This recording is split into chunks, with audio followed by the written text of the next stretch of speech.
Hi everyone. Hope all is well. This is McNutty here, and just want to touch base quick.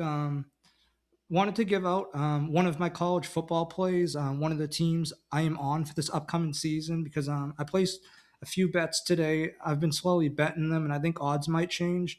And before I get into that, someone who I mentioned in yesterday's podcast, my friend Tommy Lorenzo. You can find him on X Sportsbook Tom from the Cover the Weekend podcast. He first gave me the idea of the Ole Miss Rebels. I learned of them from his Cover the Weekend podcast, probably about 3 or 4 months ago. Tommy recommends the Ole Miss Rebels pretty strongly over 7.5 wins, and I value Tommy's opinion. So I have done some research on the Ole Miss Rebels on my own, and I agree.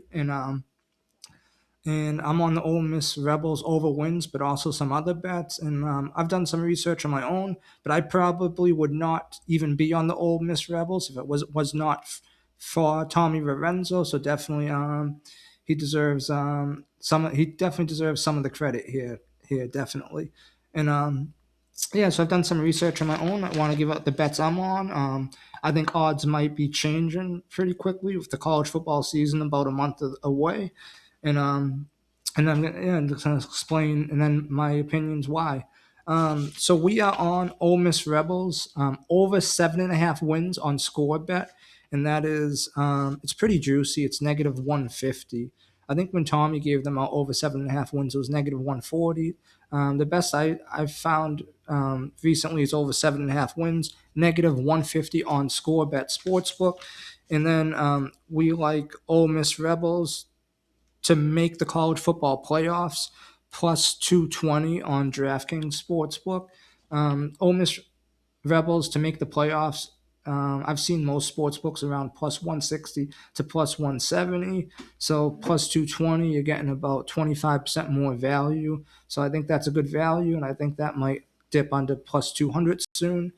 And the over 7.5 wins, I think Tommy mentioned this too. Some sports books, they either not offering over 7.5, it's over like 8.5, or it's like -200. So -150, that's a decent value.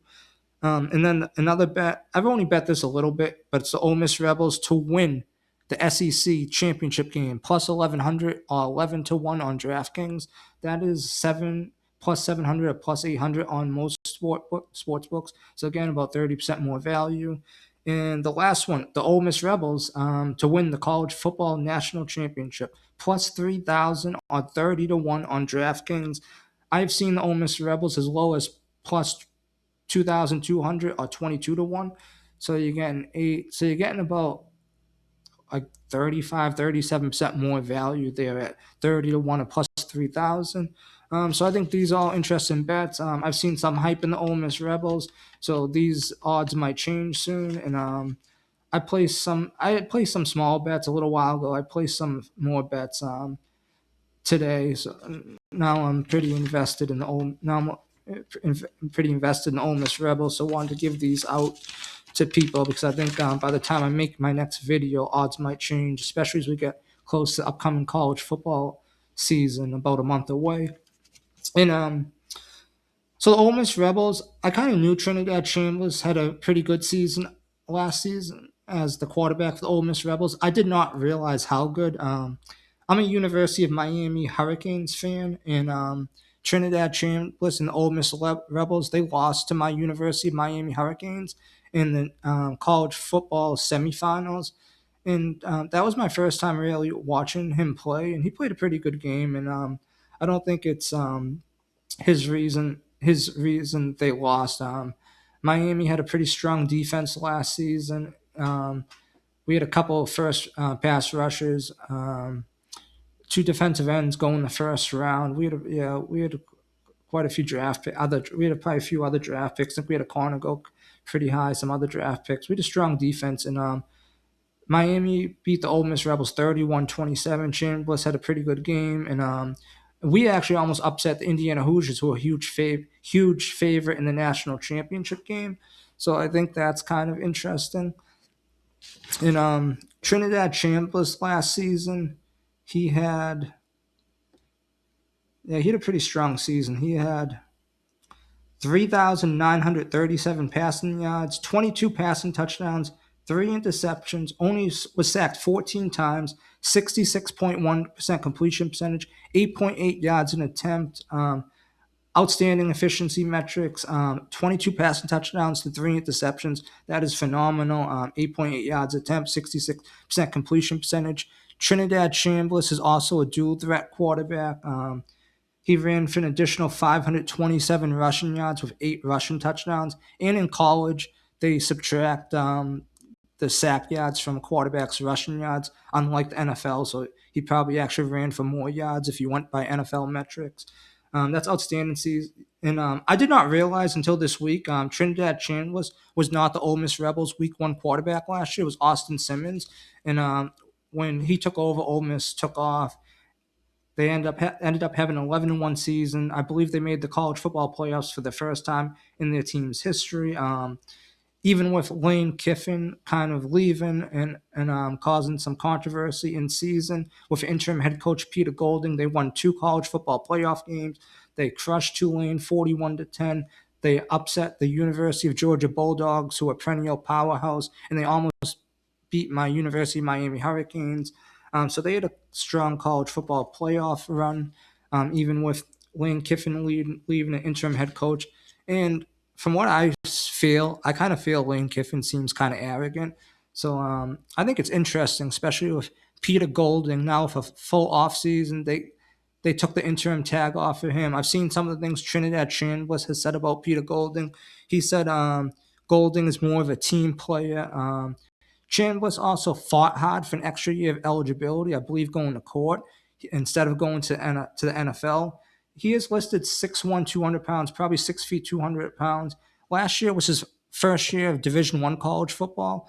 So he might have not been a first round pick, although I feel he probably felt looking although I feel he probably should have been if he went to the draft. But it might have not been a first round pick, but he still would have been probably most likely a very high draft pick. He fought hard for an extra year of eligibility. So, and from what I've seen him say about Pete Golding, I think he believes in Pete Golding. So I feel that 7.5 wins number is kind of low. They played strong in the playoffs under Pete Golding. Now he has a whole offseason. The Ole Miss Rebels also have an outstanding running back in Kawan Lacey, who ran for 1,567 rushing yards last year and 24 rushing touchdowns. And that was Kawan Lacey's first season at Ole Miss, and he is returning and considered as one of the best running backs in the country. Returning as a sophomore this year, even though he played a little bit at Missouri 2 years ago. 1,567 rushing yards, 24 rushing touchdowns. Pretty much his first season playing college football, Division I level. So I think that's a good. And from everything I'm reading, without looking too in depth, it seems Peter Golding's recruiting pretty well, and it seems Trinidad Chambliss and Kawan Lacey believe in him. And I feel Lane Kiffin's kind of arrogant, so I don't know if it's too much of a coaching downgrade. It actually might be a team chemistry upgrade, even if Lane Kiffin is a better X's and O's coach than Peter Golding. And Trinidad Chambliss, he balled out in the playoffs. I think he's a winner. He balled out in the playoffs. 307 passing yards a game in those 3 games. Total 4 passing touchdowns. No interceptions. So not only in the regular season, also in the postseason. Excellent job protecting the football. 57 rushing yards total. So he ran more in the regular season. 2 more additional rushing touchdowns. 67% completion percentage in the college football playoffs. In Trinidad Chambliss, I did not know this until this week. 2 years ago, in 2024, Division II Ferris State, Trinidad Chambliss was in Division II before he was at Ole Miss. He was the starting quarterback for the Ferris State 2024 Division II national champions, and he threw for 2,925 passing yards and accounted for 51 total passing and rushing touchdowns. So that's phenomenal numbers. And I believe winning translates. It's not like he lost in the 2024 Division II national championship. Him and Ferris State won it. So I think winning translates. Even though it's Division II, no matter what level, it's kind of hard when the pressure's on to come through at the end and win. So Trinidad Chambliss and the Ferris State won the 2024 national championship. Last year, Ole Miss, they went 11-1, probably had the best season in their program's history, made the college football playoffs for the first time in their program history, won 2 college football playoff games with an interim head coach and controversy around Lane Kiffin leaving in season for huge money at LSU.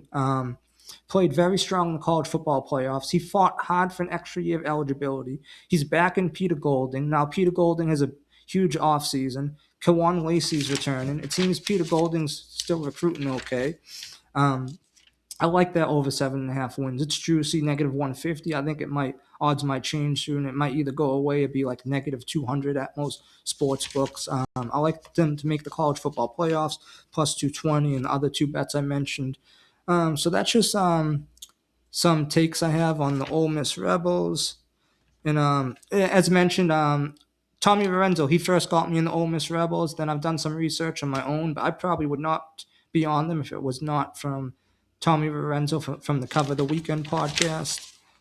And I did not plan to do this video, but I placed some more bets today on the Ole Miss Rebels and wanted to get this out to my subscribers and anyone supporting Balling with Intentions and / all listening to get you these best numbers, because I feel by the time I make my next video, these odds might change, maybe even drastically. And this is one of our college football plays for this upcoming college football season. And thank you so much for your time. Thank you for listening. If you have not, please consider subscribing. I greatly appreciate it. Feel free to share this campaign channel with anyone. The more people that see it, the better. And thank you for your time. Have an outstanding day. Until we meet again, peace, McNutty.